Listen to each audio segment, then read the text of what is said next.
ang Philippine Army mag-a-acquire ng mga aeromedical helicopter, partikular na ang Bell 412 EPX helicopter.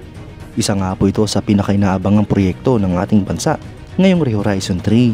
Yan ang pag-uusapan natin, pero bago yan, kung bago ka lang sa aking channel, huwag mong kalimutang mag-like, subscribe at i-hit mo na rin ang notification bell button para lagi kang updated sa mga bagong videos natin.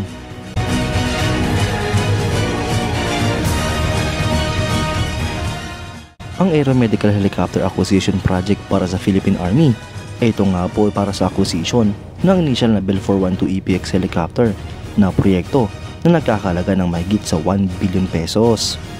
Ito nga po ay magpaprovide sa Philippine Army ng mas capable na aeromedical helicopter kumpara sa kasalukuyang fleet nito ng mga dinonate na BO-105 helicopters.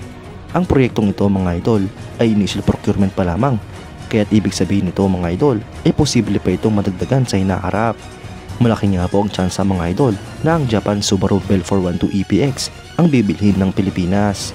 Ang Subaru Bell 412 EPX ay isang next generation utility helicopter na mas in-improve ang reliability at durability ng Bell 412 series. Ang helicopter nito mga idol ay nagpo-provide ng mas ligtas at mas secure na flight dahil sa mas wide cabin nito at mas matibay na airframe, gayon din ang solid technology.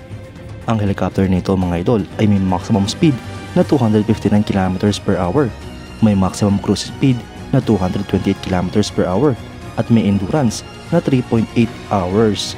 Ang helicopter nito mga idol ay may empty weight na 3,091 kg, may maximum gross weight internal na 5,534 kg at max gross weight external na 5,897 kg. Ang helicopter nito mga idol ay nagmula sa Bell 412 na isang utility helicopter na miyembro ng UE family na minamanufacture ng Bell helicopter. Ito nga po ay development mula sa Bell 212 na mayroong major difference sa composite 4-bladed main rotor.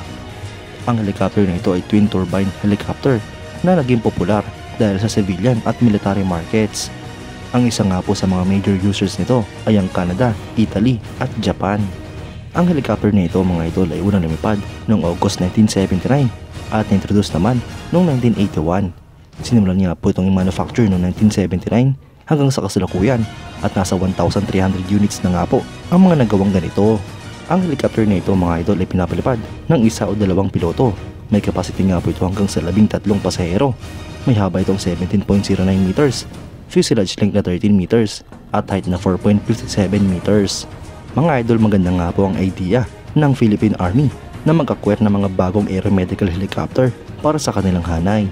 Alam naman nga po natin na talagang importante ang role ng pagsagip sa mga nasugatan o di kaya sa mga apektadong miyembro ng ating tropa. Bukod nga po sa military operations ay magagamit din ang mga helicopter nito sa humanitarian assistance, disaster response, relief operations at search and rescue. Kayo mga idol, anong masasabi nyo? Comment down below for your thoughts and opinions. At yan nga lang po ang pag-uusapan natin ngayon mga idol. Maraming salamat sa panonood. Huwag nyo rin kalimutang mag-like at subscribe bilang suporta sa ating channel.